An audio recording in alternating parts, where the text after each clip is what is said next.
Maka pada malam ini izinkan saya menyampaikan sepatah dua patah kata yang akan saya patahkan menjadi beribu-ribu kata dalam satu tema kecintaan Nabi Muhammad kepada umatnya.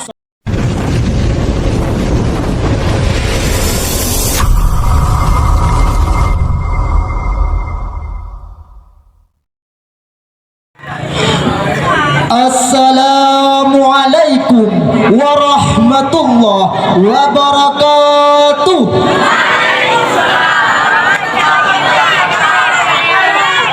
Alhamdulillah, alhamdulillahi zil minnati wa ni'mati, wassalatu wassalamu ala rasulir rahmati Sayyidina Muhammad wa ala alihi wa sahbihi hudatul ummati, amma ba'd.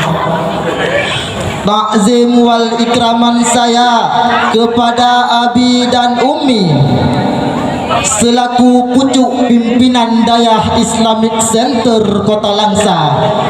Ta'zim wal ikraman saya kepada seluruh dewan guru yang telah membantu abi dalam berputarnya roda ta'lim muta'alim di Dayah Islamic Center Kota Langsa. Penghormatan saya selambung-lambungnya kepada seluruh dewan hakim yang arif lagi bijaksana. Penghormatan saya selambung-lambungnya kepada seluruh santriwan, khususnya umumnya kepada santriwati. Saudara-saudara, pada malam ini di tempat yang penuh berkah ini Allah sedang memandang kita dengan pandangan rahmat. Allah pandang kita dengan pandangan maghfirah. Allah pandang kita dengan pandangan pengampunan. Kenapa? Karena kita mendapatkan keberkahan dan kemuliaan dari baginda agung kita Nabi besar Muhammad sallallahu alaihi wasallam.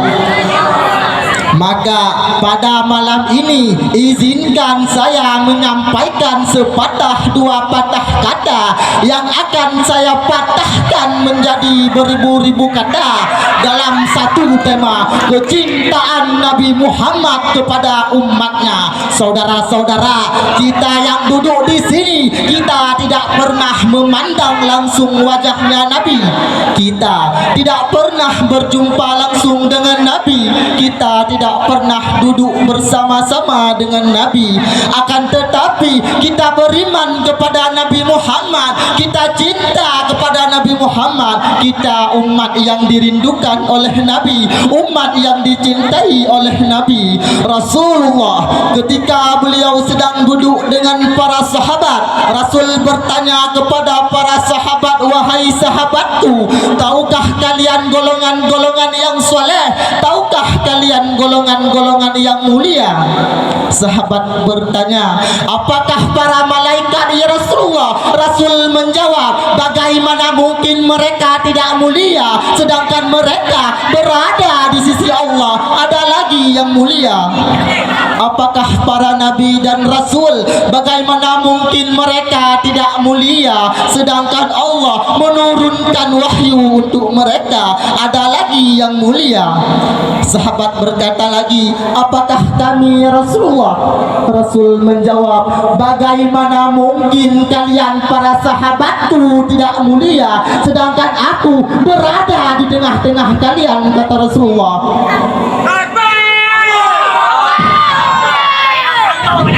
Rasulullah menundukkan kepalanya, Nabi Muhammad menundukkan kepalanya. Dari kedua pelupuk mata beliau, beliau mengeluarkan air mata membasahi pipi beliau sampai ke janggut-janggut beliau. Nabi Muhammad menunduk kepala sambil menangis dan beliau berkata, golongan-golongan yang soleh ini, golongan-golongan yang mulia ini, mereka golongan-golongan yang adanya nanti di akhir zaman.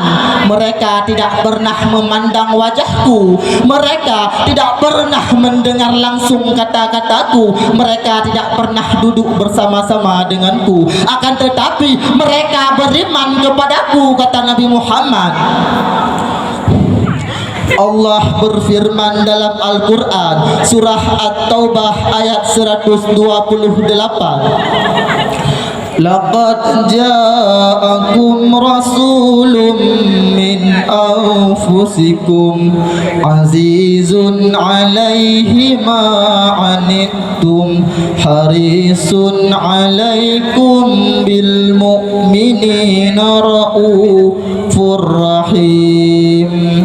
Wahai sekalian umat manusia, yang kaya, yang miskin, yang tua, yang muda, mulai pejabat sampai rakyat, ulama sampai umat, wahai sekalian umat manusia, laqad ja'akum, telah sampai kepada kalian, telah datang kepada kalian rasulun, utusan Allah, min anfusikum, dari golongan kalian manusia, azizun 'alaihi ma anittum, sungguh berat baginya penderitaan yang kau alami, sungguh berat baginya kesusahan yang kau alami, sungguh berat baginya. Sebelum engkau susah, beliau lebih dahulu susah. Sebelum kalian menderita, beliau lebih dahulu menderita. Sebelum kalian menangis, beliau lebih dahulu menangis. Sebelum kalian berdarah, beliau lebih dahulu berdarah. Azizun 'alaihi ma anittum harisun 'alaikum,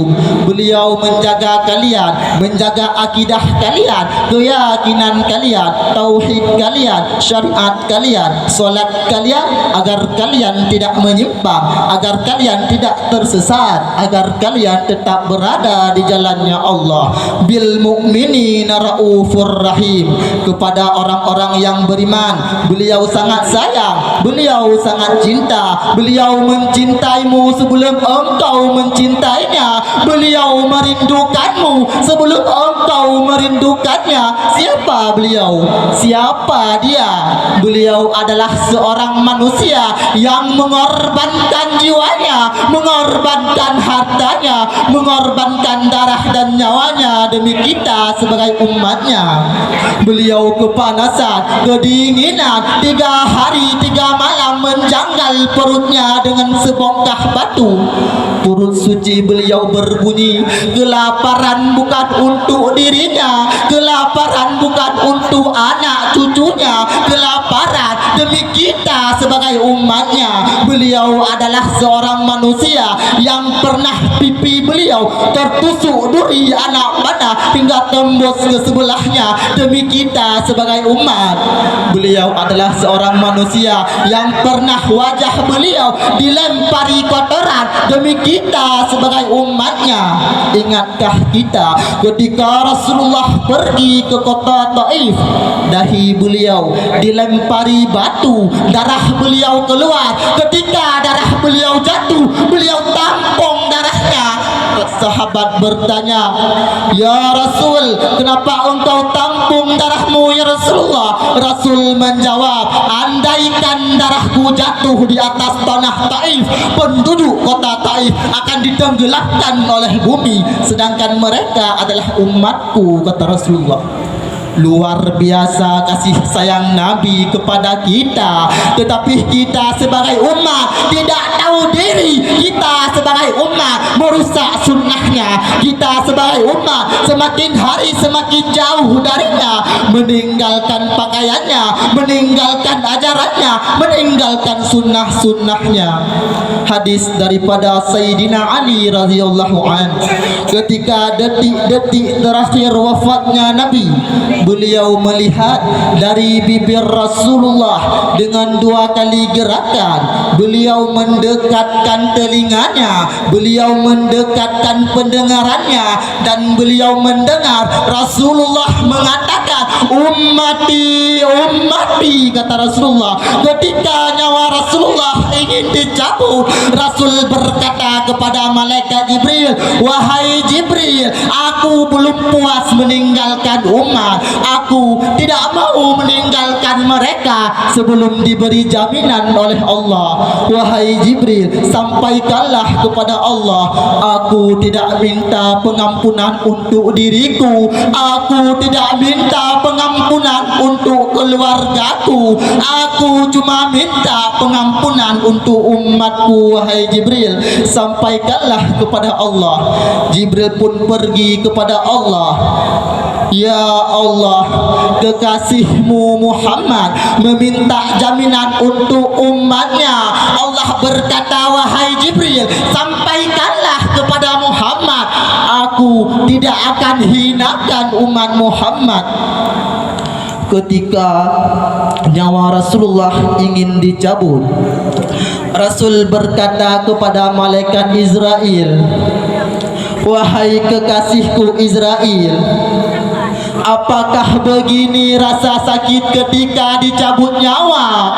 Malaikat Israel berkata, iya ya Rasulullah, seperti inilah rasa sakit ketika dicabut nyawa. Ya Allah, biar aku tanggung seluruh penderitaan sakratul maut umatku ya Allah. Mereka tidak akan kuat, mereka tidak akan sanggup. Aku Nabi mereka, biar aku tanggung seluruh penderitaan sakratul maut umatku ya Allah. Di mana kita sebagai umat, apa yang telah kita lakukan untuk Nabi Muhammad? Nabi berkorban untuk kita, tidak memikirkan untuk dirinya, tidak memikirkan rasa perihnya, tetapi beliau memikirkan kita umatnya. Kelak di yaumil qiyamah, ketika para nabi dan rasul mereka berkata, nafsihi nafsihi, diriku sendiri, jiwaku sendiri, aku urus urusanku sendiri, aku tidak bisa tolong kalian. Ketika para nabi dan rasul mereka tidak bisa menolong kita umatnya, Nabi Muhammad ibnu Abdullah, Nabi Muhammad bersujud kepada Allah, Nabi Muhammad bertukuk lutut kepada Allah. Ya Allah, aku tidak minta pengampunan untuk diriku, aku tidak minta pengampunan untuk keluargaku, aku cuma minta pengampunan untuk umatku ya Allah, cuma untuk umatku ya Allah. Maka sekian, hanya segini saya bisa sampaikan. Lebih dan kurang saya mohon maaf. Assalamualaikum warahmatullahi wabarakatuh.